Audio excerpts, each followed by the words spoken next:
Hello everyone, welcome to the Database Tech channel. In this video, I am going to explain RMAN backup summary. So when you run list backup of database summary, you get this kind of output. So let's understand each of the fields in the output. The first one you can see it's key. So it is the ID of backup set.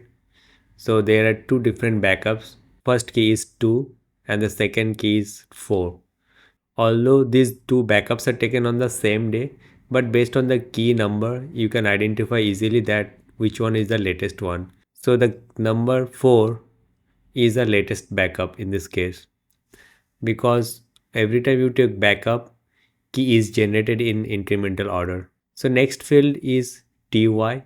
Ty means type. So this shows type of backup which has been taken, whether it is an image copy or backup set. So in this case, this is a backup set. Next one is LV. LV stands for level. So what kind of backup you have taken, whether it is a full backup or incremental backup. So you can see here. So F means it is a full backup. Next field is S. S stands for status.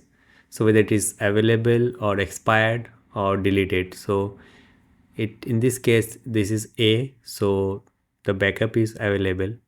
Next field is device type. So whether it is stored in a disk or tape, you can see it here.